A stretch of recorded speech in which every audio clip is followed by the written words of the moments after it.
Assemblymember Jessica González-Rojas is pushing for a bill that would require insurance coverage for inhalers in the state budget.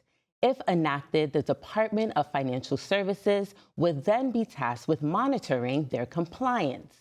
To unpack the bill and the support around it, we sat down with the Assemblymember.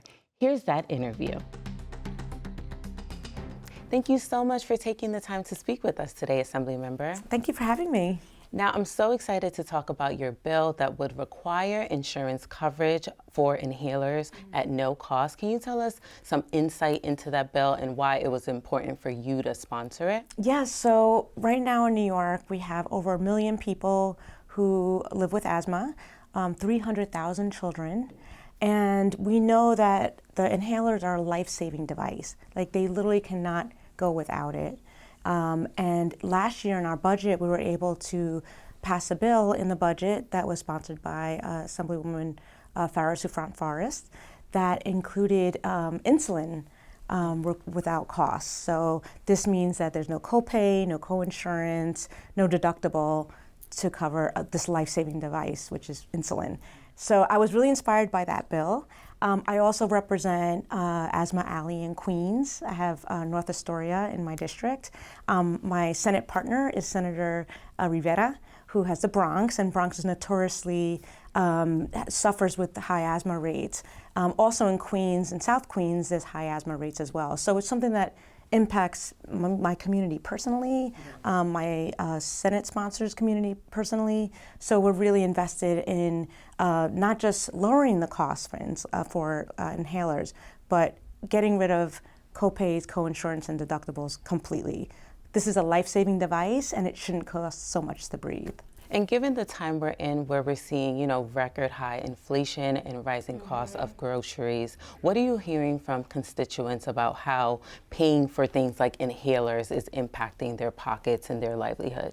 Yeah, we were really inspired by activist friends of mine who have children. They were paying $200 per child for these inhalers whenever they needed it.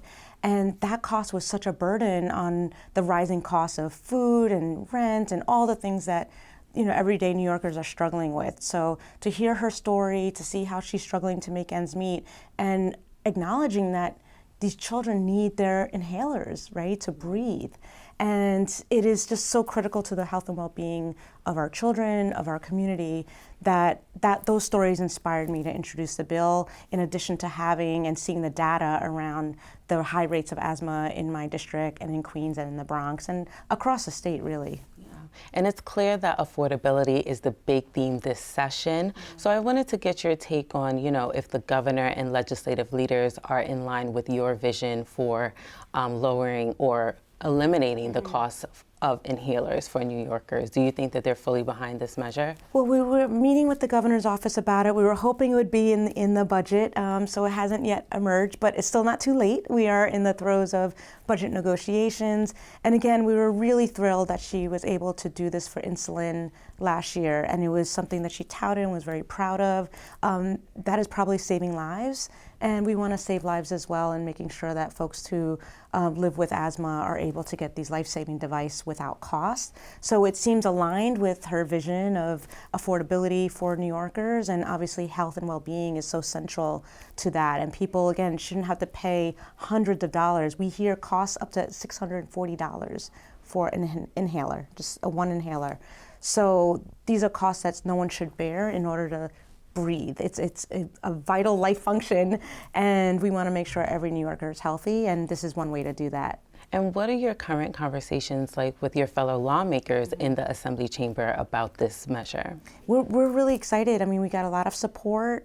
We hit the ground running in the summer with this bill. The mayor of Rochester just came up to Albany to testify last week.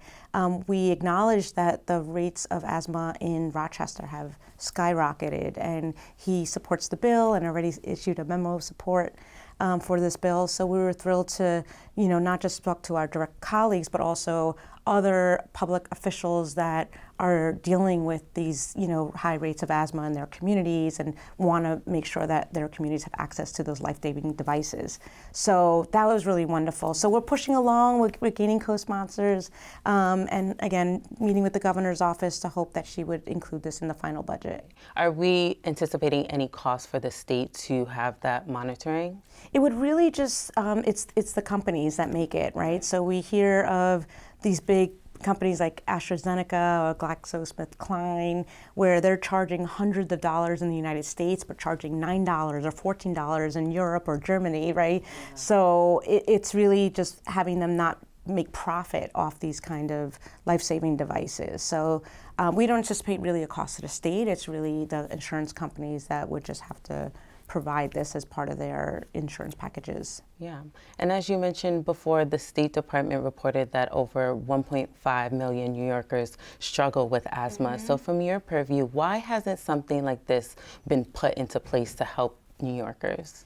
Well, we have to continue to fight. It's public health advocates like myself, like Senator Rivera, that are really thinking about the impact of the costs of care for New Yorkers who are struggling. The other thing to note is the 300,000 children that are struggling with asthma and often missing days from school and again, not being able to participate, play outside, do things that normal children should be able to do because they don't have access to their inhalers. So this is about both affordability and public health. Yeah, and there are some other states who have similar measures, such as Minnesota, New Jersey, Rhode Island, Illinois. So I was curious, how would the New York law be different or similar from what has been put forth in those other states? So those states have capped the cost, which is great. I think between $25 and $35. But here in New York, our bill would make this totally free to the patients so that they're not paying any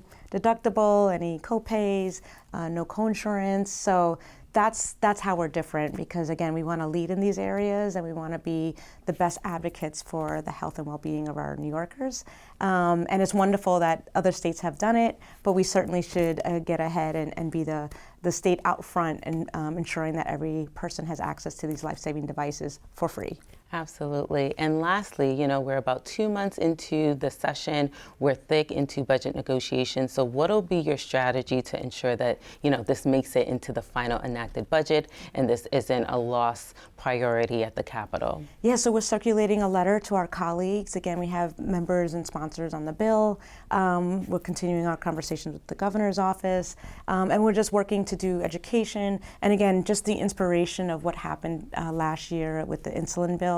Again, it's just really, really critical that we look at other life-saving devices. Again, this is something that someone needs to breathe, and as we say, it shouldn't cost so much to breathe. So this would be something that could really help everyday New Yorkers be well, be healthy in the state, and we have a lot of support. It's just continuing to push in a time where, the future is uncertain in terms of the federal government, but I know in New York we really want to address affordability and the health and well-being of our neighbors. Well, it sounds like a lot to look forward to. Unfortunately, that's all the time we have for today, but we thank you so much for taking the time to speak with us today, Assemblymember. Thank you for having me. Absolutely. And we were speaking with Assemblymember Jessica González-Rojas.